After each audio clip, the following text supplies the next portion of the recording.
Hello and welcome to the MHG podcast. As usual, life can be miserable, dark, and all that other jazz. Not jazz, but you know, anything. Anyway, we're here to bring you a little bit of joy, a little bit of light, and some hard rock.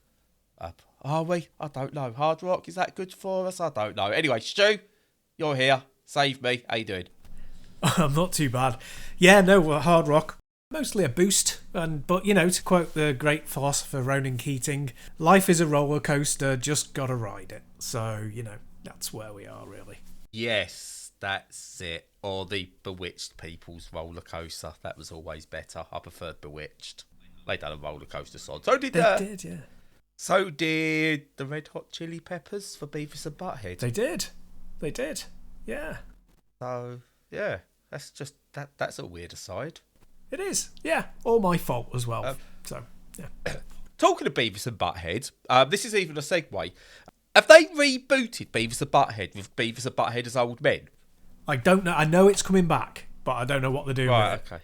I just saw a clip on TikTok, and it's Beavis and Butthead, but they was both like, I'd say old men, like middle-aged, in there. They went and like they got kind of tricked into getting married because they needed a license for something, so they got tricked into getting married. But like one of them was like fat and balding and all stuff like that. But they was kind of like King of the Hill style age, but it was still Beavis and Butthead. Now I don't know if that was just a segment from like a part of one of the older ones, or whether they're redoing Beavis and Butthead, but as they would be aged now, kind of thing. I don't know, but it was weird. Well, it's definitely coming back, I know that much, but I don't know what they're doing. So, yeah, it's worth keeping an eye on. What is... right, so Beavis and Butthead, right? I know what Beavis and Butthead is. I still can't work out if it's good or not, even after all these many years. It's a funny one, because it started with them being, like, taking the piss out of, like, MTV stuff, weren't it? Yeah. It was like a Mystery Theatre 3000 thing, Mystery Science Theatre thing, weren't it, in a way? Yeah. And I think it was really unique and it worked really well. Whether you need a separate show, I don't know, but I don't know. Yeah, who's it poking fun at though? Who's it actually poking the fun at? Because it's definitely one of those where it's got a message to it, but I can't work out who it's aiming it at, or you know, punching down or up to. You know, it's bizarre. It's always been bizarre. I think it's punching up because it's having a go at entitled teenage white lads in America who basically can just criticise and hate on everything and suffer no consequences. But yeah, they're weirdly likeable. I don't know, but they're not. Yeah. They're abhorrent. I can't remember what I watched the other day. I was watching something. We was watching it, and I was like, "Oh, we're watching that. You, have you seen it or heard of it? I've heard of on it. Netflix? I've not seen it. Yeah. Right, I'm watching it, and I'm like, do you know what? I don't like any of the characters in this. They're all abhorrent people, and I think that's the point. They're all meant to be quite abhorrent people. And Beavis and Butthead are abhorrent. Like, you wouldn't want to be around them in real life or anything like that. But there's something likeable about them, and it really bugs me. Yeah. That I can't put my finger on what it is. Yeah. One of the things that's good about them is that they kind of identify... The way they do it is wrong and horrible, but they kind of identify things that are stupid by being stupid themselves. And it's kind of, you know... They're lashing out at stuff that is crap, and occasionally they're funny about it. It's just the way they go about it is abhorrent. So, yeah. So that's been the Beef Pod and Buttcast. I know, right? Yeah. Could we be any more Gen X? You know, it's like, oh dear, no! Don't ever do that, Stu. Don't ever go down the Friends route. Yeah, well, that was a meta joke because obviously that we're the Gen X Friends generation. Oh yeah, you never want to go full Friends. No. Talking of aging like milk, video games, Stu. Some of those age like milk. They really do. Oh no, we're not going to talk about it today, but we both got one to play that kind of ticks a few boxes in terms of PS1 low poly visuals, but trying to do something new with it. Have you had a little play of Tartarus Key yet? I have, yeah. It's very interesting. Very PS1, yeah, in a good way. Yes, it feels like a PS1 game if PS1 games graphics never ever improved, but the mechanics did. But we'll talk about that another week properly. Yeah. But I just wondered, because I started playing it and I just went, this is very PS1. And I know you've played a bit of it already. And I just wanted to, I wanted to make sure you got it because it looked right up your alley. So I'm hoping I was right. Well, I won't talk about it yet. We'll cover it at another point. Okay, so what have you been playing that we are going to talk about? Well, again, just to crack out the old joke, a little known indie game, obviously, as we normally do, that will probably only appeal to a very niche demographic, which is Zelda Tears of the Kingdom. So, sorry, The Legend of Zelda, The Tears of the Kingdom. The one where you play as that Zelda person. That's the one, that Zelda character with the sword. Yeah, that's the one. And, so, as I promised, really, if I was going to talk about it, it'd only really be about my emotions. And, any long-running franchise that you engage with, you tend to have an emotional kind of response to, whether it's a connection or a disconnection or whatever. And, I have a fairly funny history with Zelda. So I didn't really get on with any of the 2D ones, and I absolutely loved the Breath of the Wild. Like, Breath of the Wild's my favourite Zelda by some considerable margin.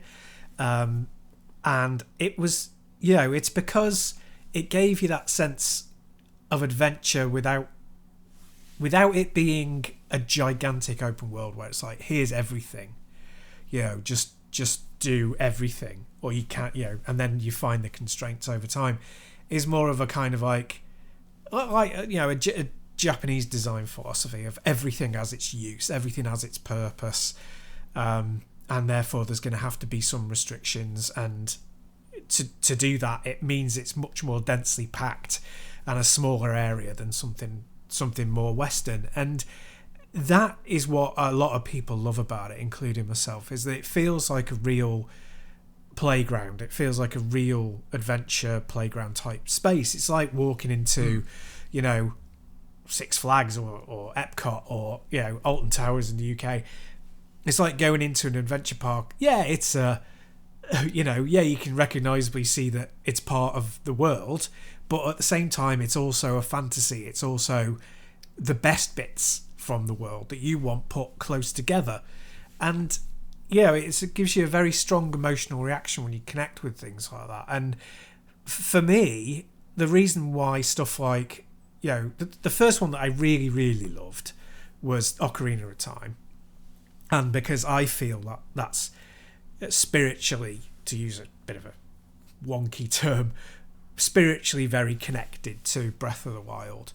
And the reason that I didn't enjoy The Wind Waker, which is such a shame because it's such a beautiful game to look at, is because I felt it was too big and there was too much plodding. And but with these games, it's just like here's these different worlds, all very close together. Each one brings joy in its own way. And I think all of the greats tend to do that to a degree. So like Resident Evil 4, which has also come back round again. It's got these three very distinct sections that bring out different emotions in you. So you've got your village, you've got the castle, and you've got the island. And it's like, it doesn't need to make any logical sense. It just has to be a fun fantasy land to inhabit. And I recognise I'm just rambling on and on and on now, so I'll try and get to some sort of point. So my point is that, yes, I made a very, very strong emotional connection to Breath of the Wild, and I loved every moment. I never got bored in there, and I put about 120 hours into it when you can do it in 40. Tears of the Kingdom, I kept bouncing off of like it was a rubber wall, like right from the jump. And there was two reasons for that. The first was that it felt, and this is probably changes, but I've put about 4 hours, maybe 5, maybe even 6 into it.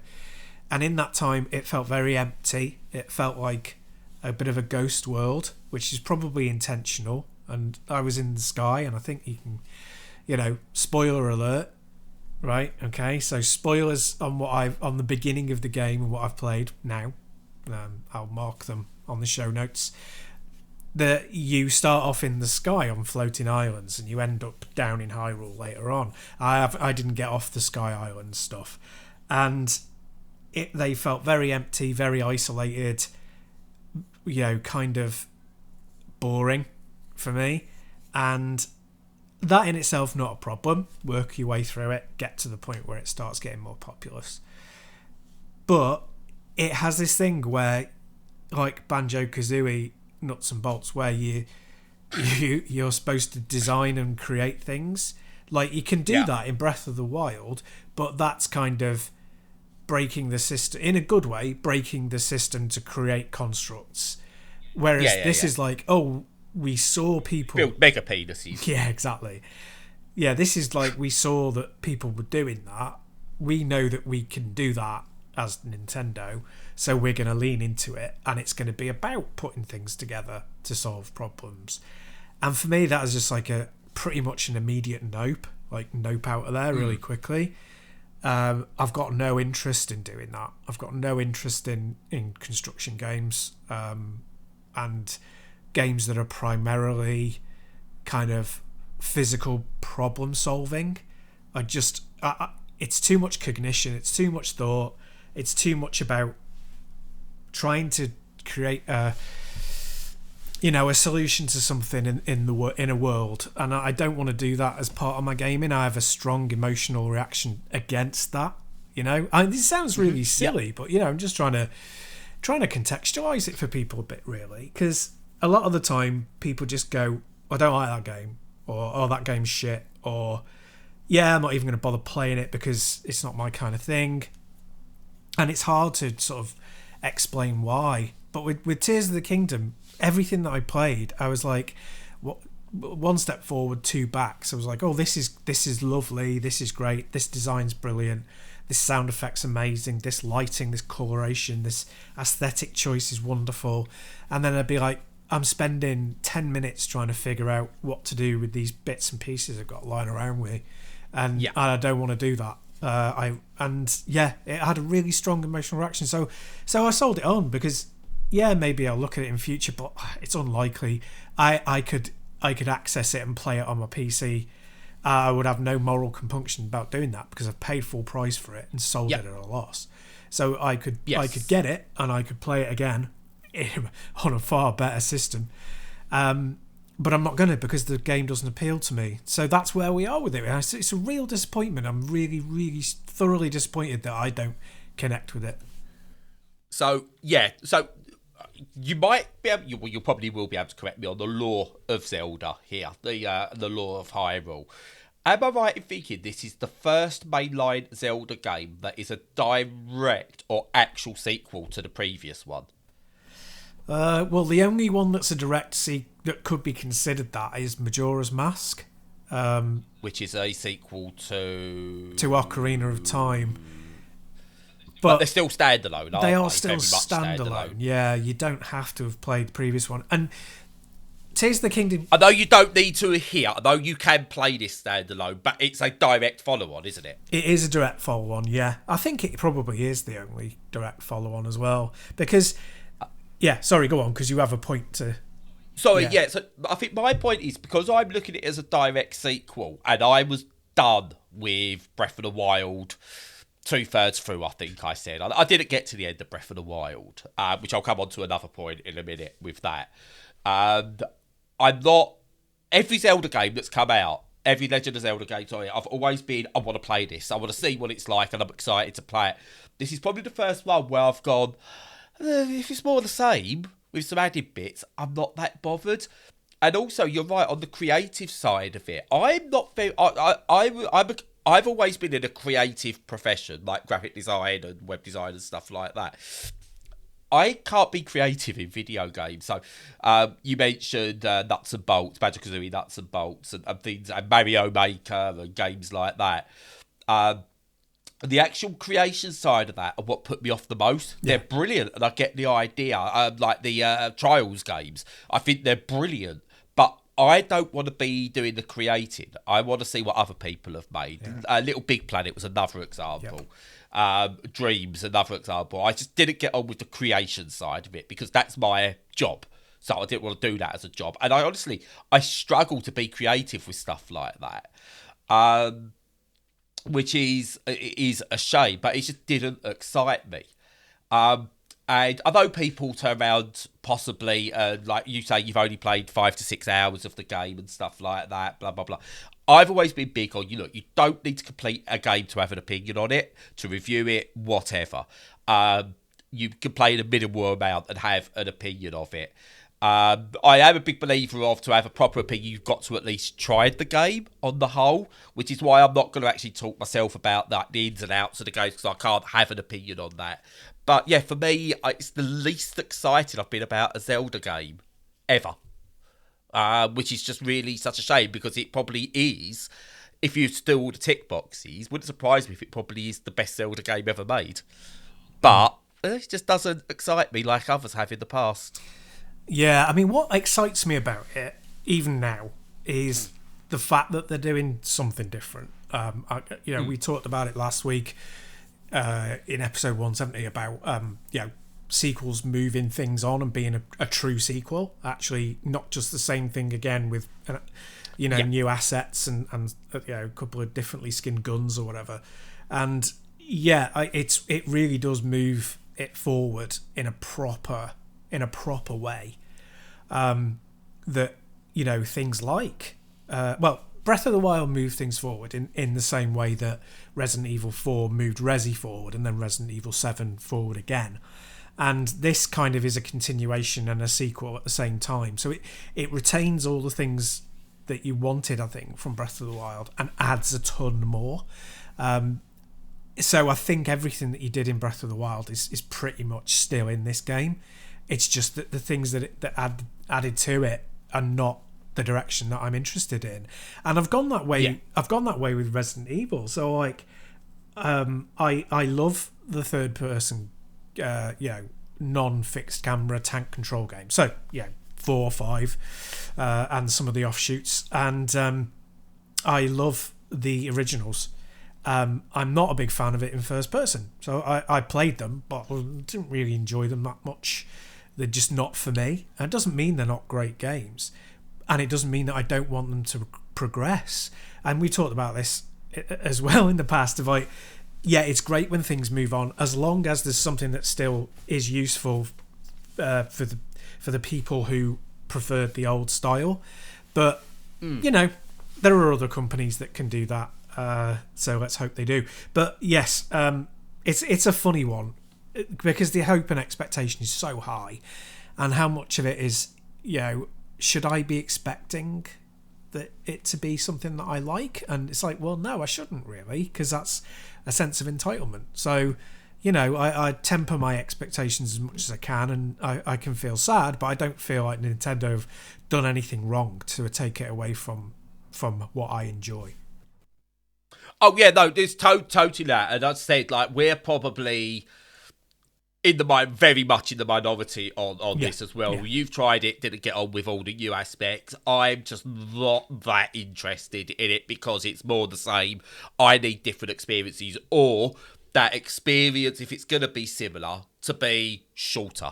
And it immediately grabbed me. So I've recently started actually writing again. So happy to be writing again. And I covered, as of today, wrote it today actually, Death or Treat, which is a 2D hack and slash in the vein of like Dead Cells and games like that. Bit Souls-like, Soulsvania maybe. But anyway, nice. It's in that, and there's nothing wrong with the game. There's nothing wrong with the game. Everything I look at, I go, it does this well, it does this well, it does this well, it does this well. It has beautiful animation. Considering you got this little ghost character that is just eyes, with a white sheet style ghost. So much character within that character. It's all there. But I just can't. It's not even bland. I said like, I can't even accuse it of its ultimate sin being bland. But I'd almost rather it was terrible so I could have a reason to not fall for it. And it's just, for me, is it in an oversaturated market in a genre I like, so it's not doing anything new, and does it need to do that? And I think that's the case. I think what I've always liked about the Zelda games is every new Zelda I've played has brought something new to the table. Now, it might not be new in video games, but it's new in a Zelda game, or it's done something that's been done previously but iterated on it. And I think it's that, almost, if there was a Zelda in between Breath of the Wild and Tears of the Kingdom, I would have been all over this. Yet the only Zeldas we've had have either been not really Zelda games, there have been other games with a Zelda skin, or re-releases. I need another mainline Zelda game between Breath of the Wild and Tears of the Kingdom to make me excited for Tears of the Kingdom. And that's a me problem, not a Zelda problem. Yeah. It's really interesting though. It is really interesting how we connect with things as individuals, especially as the big ones that take up a lot of time.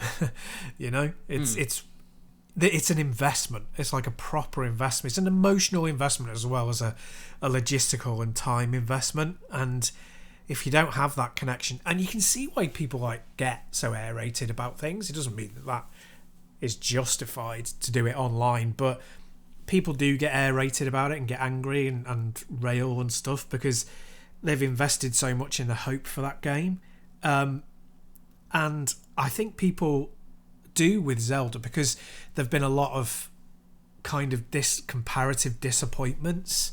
So people were really disappointed in Twilight Princess, massively disappointed in it. There was controversy about how Wind Waker looked, which I thought was insane, but they did. That's a fact. I don't like that fact, but it's a fact, and that harmed its sales. And Majora's Mask was a take it or leave it for a lot of people. And Skyward Sword was absolutely reviled by a great number of people, and it demanded that you have, an add-on that was an add-on to an add-on that a lot of people didn't like anyway. So you're talking over 20 years. There's been a lot of, they're not missteps, but a lot of experimentation and a lot of things that even when they're like, oh, we'll be safe and we'll release Twilight Princess, and then people are like, no, don't like it. All right, well, we'll try really hard to be weird with Skyward Sword. No, don't like it. So, yeah, they really put themselves out there. Yeah. Oh, no, totally. As I said, I will play this one day. But my last time playing Breath of the Wild was only 18 months ago. So I reckon give me 5 years and I'll give you coverage on what I actually thought of the game, I reckon. Because I'll be ready then. Yep. But no, it's great to get your input on it. And I think it's always good to hear, not counterpoints, because obviously there's something there, but it's good to know that there's other people out there where, even though it is likely to go down as one of the greatest games of all time, that you haven't got to be one of those who absolutely revere it and love it and consider it the best ever.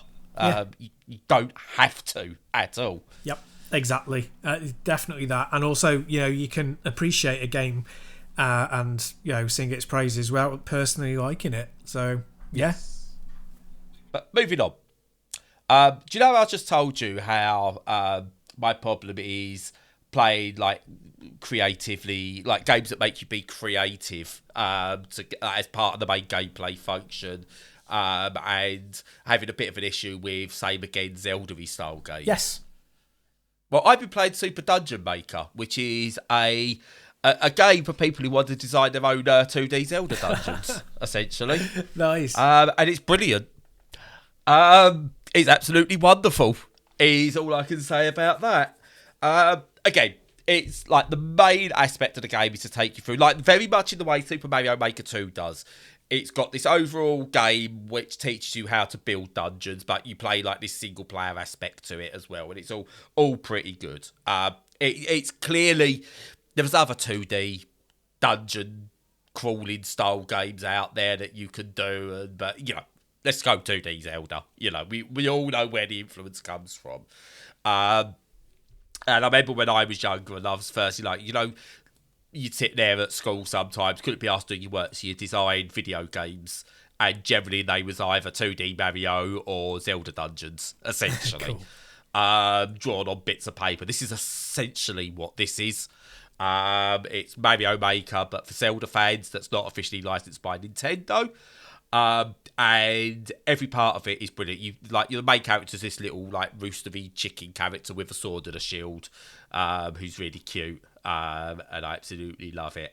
The creation tools are really good, really simple to use. You choose something, you drop it down where you want to do it. You can flesh out each level, each dungeon as you see fit, make it the size you want, throw in the enemies you want, all that kind of thing. Now, I've done a little bit of the tinkering and playing with it, not really doing much interesting because I am totally creatively bankrupt when it comes to this sort of thing. But it's really clever. So you can do things like you create maybe 4 or 5 different individual mini dungeons inside this overworld that you create. Some might be done by doors, but you can create hidden levels with cracks in walls, cracks that you can easily identify. Take note, Nintendo. Just gonna say, always struggled finding the cracks in walls in Zelda games. Yeah. But yeah, so there's cracks in walls. You can find secret areas. All got everything you'd expect that you'd want in a dungeon builder, to create your own. But what I really like about it is the community designs. Don't get me wrong, there's the usual tripe where people have made their very first level and uploaded it. But once you get through that, there's loads of really fun and interesting levels designed by people who clearly know what they're doing that you get to play. And that's what I loved about Mario Maker. It's what I loved about the Trials games before Ubisoft, well, not before they became, before everyone knew Ubisoft were the worst of the worst. Used to love that in the Trials games. It's really good here. They claim there's endless possibilities. And to be honest, apart from the identikit levels or the people that have tried recreating existing levels that are out there, when you go and look for the levels that are made by people who really care about what they're doing, I don't think I've played the same sort of dungeon more than once or twice. So the possibilities are almost endless there. And you're just going to be limited by people's creativity. And yeah, I absolutely adore this game. Works brilliantly out the box on the Steam Deck so far. I've not noticed any issues. It's got full controller support. Some small text issues maybe. But aside from that, I'm finding it absolutely a joy to play. It's beautifully coloured, beautifully animated in places, lovely characters, and I can't wait to see what, if this becomes bigger, what the community do with it, because there's some brilliant stuff in here. So what's the deal with playing the community levels? Do you just have to beat them? Do you get any kind of rewards for doing it? Do you have? No. Not really. So the same way in Mario Maker, where it's people just uploaded levels and you just go and beat them, and that's it. There's no progression system on this side of it. So it's no, you have to unlock this to then play these next levels. You play the level, you beat the level, move on. Okay, yeah. Which I like. I kind of like that idea. It's some dungeon type games, like Zelda type games. I love doing you found this new area, complete the puzzles in this little dungeon area, and I then get bored of the overworld. Well, this kind of gets rid of the overworld. It just goes, here's the interesting bits. And instead of us doing it, and they do make their own, don't get me wrong. They've not just gone, here's a sandbox, you go and do it, we're done. They've actually made a game.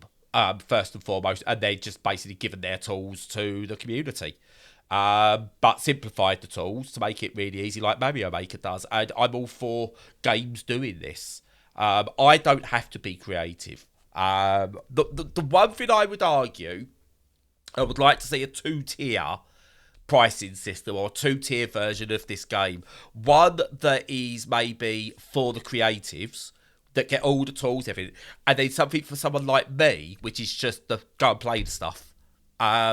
I get why it's all in one package. These are indie, but I feel like at times I'm missing out by not being very good at the creative stuff and not creating stuff myself. Or when you load the game up, going, what do you want to do? Do you want to be creative or do you just want to play? And then tailor that UI to what you want.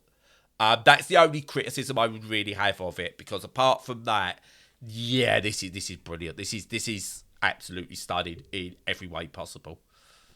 Nice, yeah. No, it's a funny balance to get. I played Little Big Planet and Mario Maker, and like you, wouldn't ever bother touching the creation side of it. But the playing side of it, very odd, very strange experience, particularly with Mario Maker, because they did that thing which I thought was really clever, or at least in theory it was. I don't think in practice it worked. Of you can set yourself, you can go, right, I want to play 20 levels, and that's a game, and it will pick the highest rated levels and create a game for you from them. It might have been Mario Maker 2, but I can't remember. But anyway, it would go, oh, okay, well, we'll do it so that you can do that and feel a sense of accomplishment rather than just randomly picking out levels that you want to play. But the thing is that the problem always seems to be curating those levels and making them the right thing, because it's like the type of people who create the Mario levels are the type of people who've got so good at the ones that exist that they want to make something that they themselves can't beat, or at least can't beat. Yeah, they want to make a Geico style. Yeah, that Kaizo kind of, Kaizo, sorry, Geico, what's that? That's an insurance company, isn't it? Ignore me. That's right. They want to make one of those Kaizo style thing, and there were a few that were along the lines of Nintendo's output, but not many, because there's a real genius to them, and you don't expect that level of genius, but you want there to be a flow, and you want them to be funny and to be fun. And there were very few that were just kind of aimed at being fun. They were either too easy and they were fun, but they were too easy because they were just playing around, or they were too professional and too, you've got to dedicate your time. Look at how clever I am. I don't really know what point I'm making other than... No, I get you, but this is what I can alleviate with this is approachable. It doesn't require any... You can create levels without being a good level creator. That is, I think, important. If you could create a level without being a good level creator, you've done your job. You've made the tools completely accessible. But it doesn't... I don't imagine it's going to frustrate those who are good at creating levels and need everything in there. It doesn't feel like it's like going, we've got to make it accessible to plebs like Brad because they haven't got a clue what they're doing or can't be creative. So screw you if you're good at it. But it's also not going, hey, Brad, you may be a pleb, so you're not even getting to play with this. It seems to have managed to find that balance where it's accessible, but so in depth that you get different kinds of things. And don't get me wrong, there is some bog standard rubbish out there. I've even uploaded something that's bog standard rubbish just to see what the process was like. Don't play it, it's just a couple of bits. But then I say, generally, I've not had a difficult time finding something really interesting to play, and that's the important thing. I remember on Trials you had to wade through utter dog crap to find something even half playable. That's not really been an issue here. So yeah, really, really, really good game for those who want to be creative and for those that want to just play some fun dungeons. Fungeons. And it is 16 quid, but yeah, I recommend it. I absolutely recommend it at that price. There's loads there. Others might not want it, but I absolutely adore it. I think it's absolutely brilliant. Cool. Well, that kind of neatly fits into a bit of news. Have you seen that some games on Steam now have a 1.5 hour window where you can play them for free? Yes, I have seen that, starting with Dead Space. Correct. Which, of course, I won't be doing because I'm not giving EA the engagement. But I think it's a really good idea. I don't know where it's going to stand from a hacking standpoint, because it does mean you have all the local files. But anyway, not even worrying about that. It's so easy to pirate PC games anyway if you really wanted to. So used to be. I'm not sure it is so much anymore. Especially Denuvo, I think, is very difficult to crack.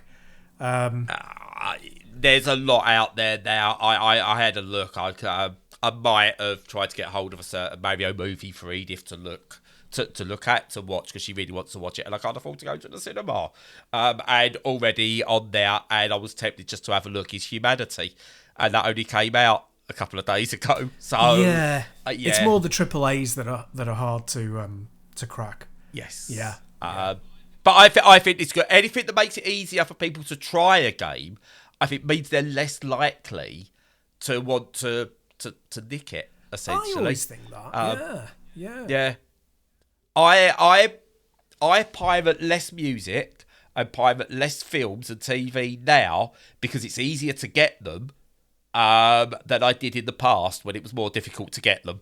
Yeah. Just want to point out, because it's easier to consume my content. That's all everyone wants. And now you don't have to wait.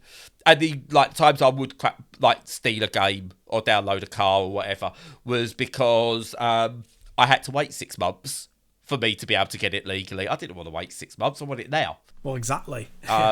So, that's pretty much gone on the whole. So, yeah, I'm more than happy to pay. And it's simple as that. So, yeah, I think it's a good idea. If you're done with a game inside an hour and a half and you don't buy it, that tells the creator, right, what do we need to do?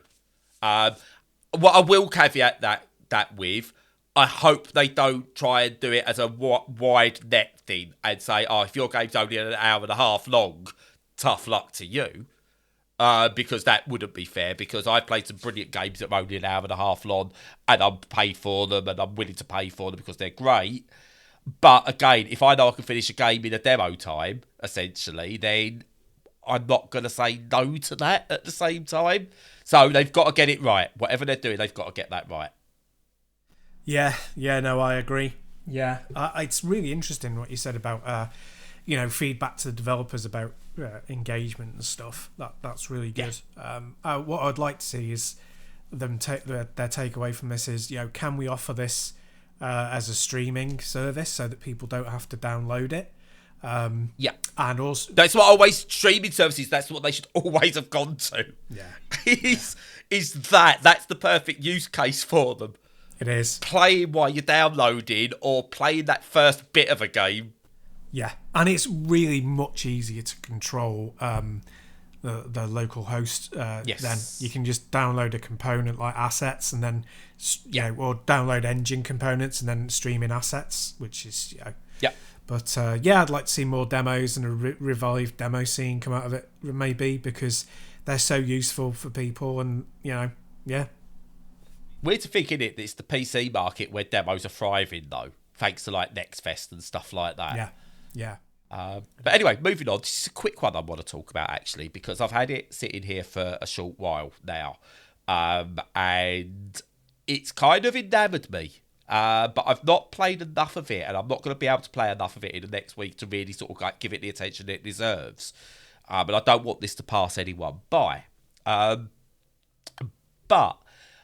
I've been playing Tin Hearts on the Steam Deck. Just to point out, brilliant on the Steam Deck, runs brilliantly, blah-de-blah-de-blah-de-blah. That's all you need to know on that side of it. But it's called Tin Hearts, and it's very much Lemmings inspired with, I suppose, a little hit of Mario versus Donkey Kong March and the Minis type thing in there as well. I don't think I've ever even heard of that one. What? Mario versus Donkey Kong March and the Minis? Yeah. It's a Game Boy DS game, puzzle game. Get on that, Stu. If you've got any way of playing DS games, whether it's legal or not, it's Nintendo, so it don't matter if it's legal or not. Get on it. It's really good. I like those. All right, interesting. But Tin Hearts, it's a Lemming-inspired, off to the side puzzle game where you've got these little wind-up tin soldiers as the characters, and you basically go through these really cool, colourful 3D levels, like in these workshops and things. So you play these small characters. Always my favourite aesthetic. I think it's one I love. You're a small character, but the real world is big, even though like books are massive to the character, but in our world they'll be normal size kind of thing. You know that, Honey, I Shrunk the Kids style type thing, But basically you take this Lemmings-y thing where you create the route for the tin soldiers to go through, and they just follow this path because they're wide up and they can only follow a single the path they're on, and you create the route. And it's taken the Lemmings idea. And it's one that I've never seen iterated on enough, and iterates on it. It's as though Lemmings has been evolved over the years, and this is where it's got to. But for some reason, we've just ignored 30 years of Lemmings evolution to get to this point. And it's really, really good. It's these little tin soldier things are really cute, really, really cute. The levels are just full of colours. The puzzles are really, really well done. I've played maybe about 15 levels or so, and I believe there's 50 odd, maybe. But each one is not overly long and complex that you just Jesus Christ, it's doing my head in, but not so short that you feel like you're not getting a game out of it. It's so well balanced, and there's a story behind it, because who knew Lemmings style games needed a story, but there's a story and it works. And it's set in Victorian times. There's not really anything modern in there. Everything is kind of era. So it's all mechanical based, and the physics based stuff is not over the top in any way, shape or form. I think one of the most modern things you got in there is a balloon.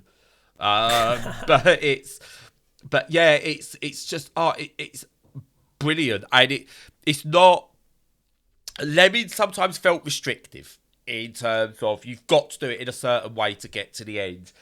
This feels like it's got a bit more openness to it. Allows you to be that bit more free thinking in what you want to do and how you want to solve, but not open world that you can break the game. So there's limitations in there that guide you, but it feels like maybe there's 5, 6, 7, 8 solutions to every little bit that you can maybe do. It's lovely. There's time manipulation in there as well, which works really well. And I've only just really come to some of the time manipulation stuff, but it works really well and it doesn't feel out of place. Beautiful soundtrack as well, really heartwarming. And I think that's how they even put it in the... I don't want to sound like I'm shitting for them and doing corporate speak for them, but they said it's like music to warm the heart, and it's the best way I can put it. It's like the person who done the soundtrack, according to their gumph, he done stuff for Joker, Chernobyl, and Bridgerton as well. So you've got someone who knows how to do soundtracks in there, and I really, really, really, really like it. And the other thing, it's former Lionhead people. Oh, really? So it's Lionhead people without obviously Peter Molyneux making false promises and sort of making them do stuff that's never going to happen. Okay, look, this is what we can do when we're allowed to do our own thing. Hasn't been talked about much. It's not been sort of over-promised on. And it's wonderful. It is simply wonderful. Such a heartwarming game, and I love a puzzle game as it is, and it makes you think. It's not overly difficult. It doesn't make you feel stupid. Visuals are brilliant. The soundtrack's brilliant. Everything's brilliant. Play Tin Hearts. Wow. Yeah, very cool. Yeah, I mean, I don't know why we're suddenly into the era of Lemmings-style games, but with this and Humanity, it sounds like it's making a major comeback, and I really want to get Humanity. I know that this is the thing. This is why it's important, right? About the Tears of the Kingdom thing and Humanity and everything. I know I'm not going to enjoy Humanity because I don't enjoy Lemmings, What? I'm still going to buy it because I want to be part of that experience. You know, I want to experience something new. I want to see something new. There's always the chance that I will connect with it, you know, that I'll glom to it and that I'll enjoy it. It's a very outside chance, like, you know, any of those like group control games like Wonderful 101 or Pikmin or anything like that, never really got on with them. And, you know, individual controlling a mass kind of games like Lemmings, never really got on with them, but I'm still going to give them a go because I just appreciate them so much, and even if I can get like half an hour's fun out of them, I feel like rewarding them for doing it. You lost me after you said you didn't like Lemmings. No, I probably lost everybody at that point. I switched off. Yeah. That was probably my first experience of logically thinking in a video game. Yeah. I know other games had that in terms of like they disguised it, but it was probably the first time I played a game that went, right, you've got to get from here to here. How are you going to do it? And it's the one thing that I think really, obviously knowing now I'm ADHD and there's autism there as well, I think it's the first time a game really spoke to me and spelled out, you've got to get from here to here, here are your tools, how are you going to do it? And that speaks to me in a certain way. Yeah. We'll cover that another time, I think, because I think it's interesting how you approach a game can have an effect on the sort of person that's playing it. Definitely, it really can. It really can. And I try and approach as much as I can with an open mind. And, you know, the biggest barrier is always money, and then secondary to that is time, and only third to that is interest. Because given infinite time and infinite money, or even infinite one of either of those things, I would play everything with an open mind. Yes. You know, honestly, I really would. Because I you know, you can find genius in stuff that, you know, that you didn't think that you would like. So I really do, when it converges and I'm like, okay, that's a really great idea, but it might not be for me, but I appreciate it, I want to reward the developers, then I sometimes commit money to it, even though I'm probably going to give it 5 minutes and then not bother again. Yeah.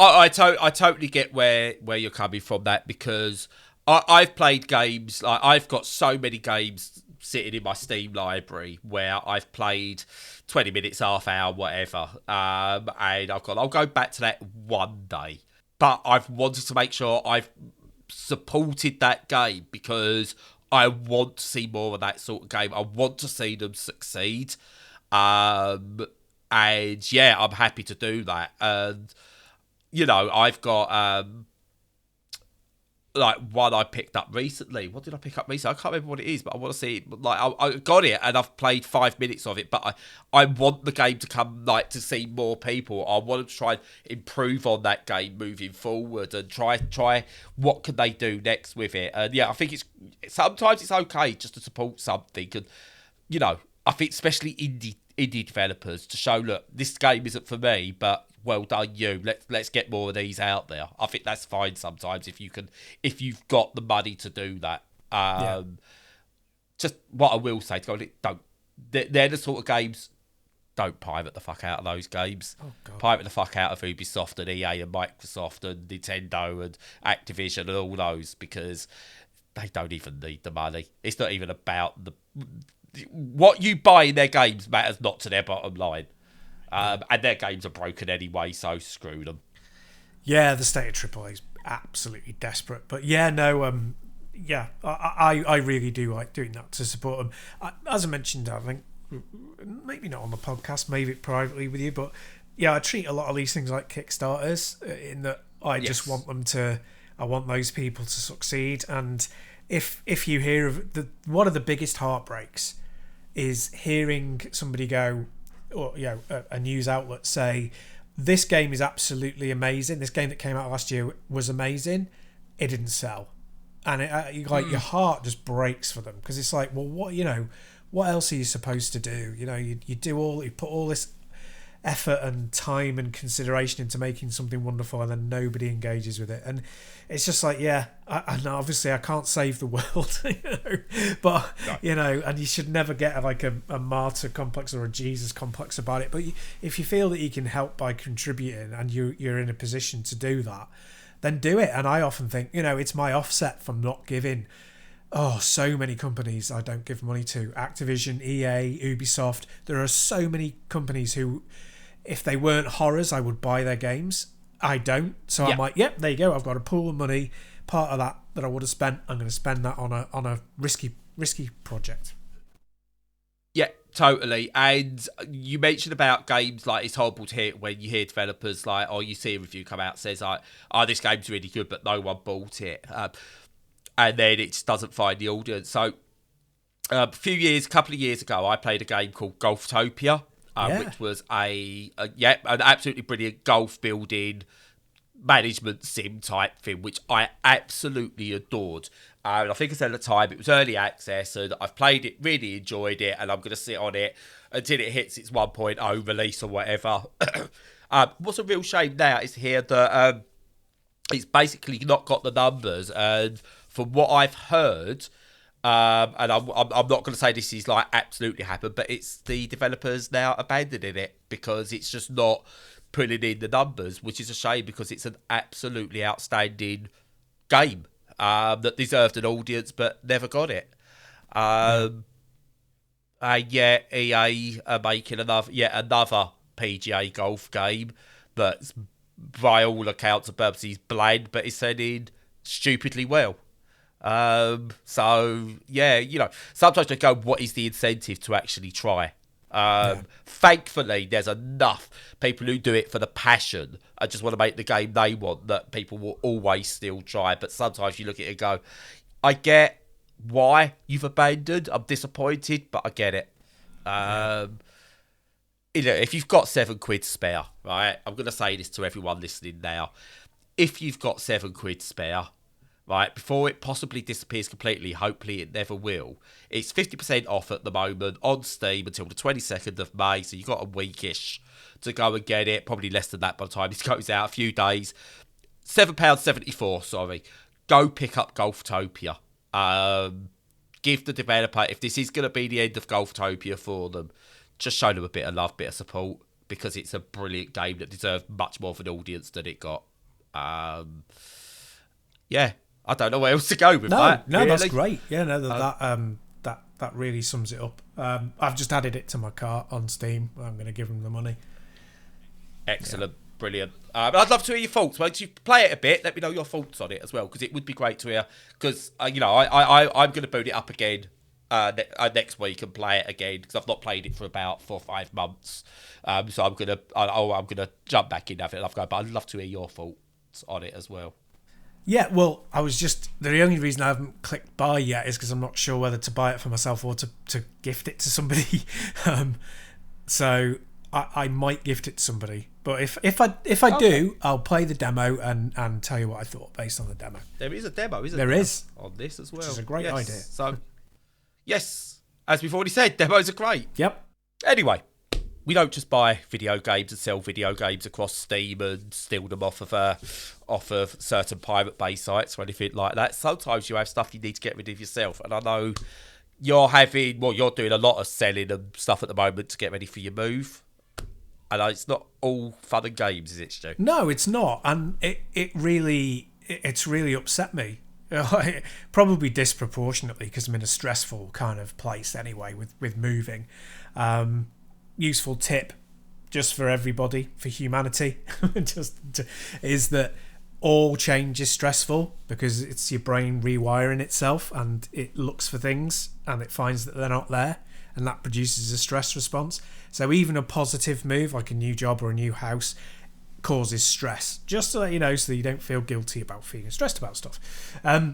So I'm already in a kind of stressful place anyway, and getting rid of stuff, particularly games hardware, but also less so software, but games hardware, is a very stressful experience, because you want it to go to people who are going to appreciate it, but the experience I get back from it very often is they want it to perform as if it's brand new, is one of the things. They want it to exist as if it's in a perfect state.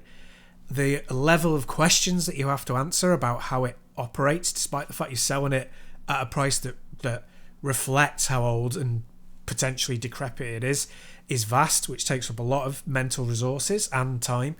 And you get a lot of requests for aftercare and after questions for stuff, which a load of this stuff is just not. I mean, okay, if I was selling you let's say a Neo Geo. Say I was selling you a Neo Geo. They cost more now than they cost on release, or potentially, with games. I would expect people to be really, really asking every little detail. When I'm selling you a battered old console for, that people sell on eBay for like 50 quid and I'm asking for 30, I pretty much just want that money in my bank account right away and to send it to you. I don't owe you anything more than that. And I'm getting stuff when I'm trying to sell these things, which is just to benefit other people and not to benefit me. Very rarely like covering even what I paid for them in the first place.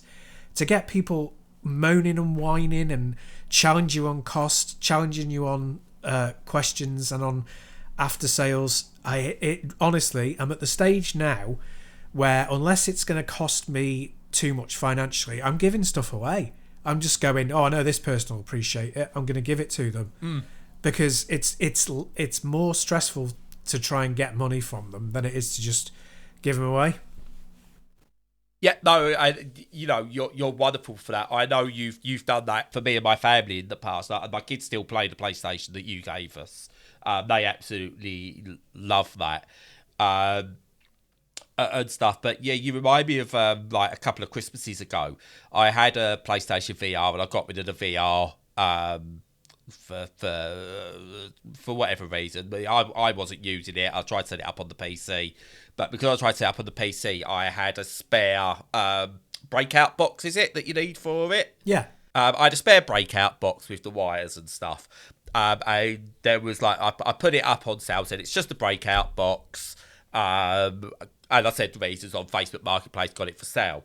I had it on for like 40 quid or something like that. And someone got in contact and went, I bought my kid a PlayStation VR for Christmas and it doesn't come with all the bits it needs. And I can't really afford like 40 quid, but I want to do it. I said, do you know what?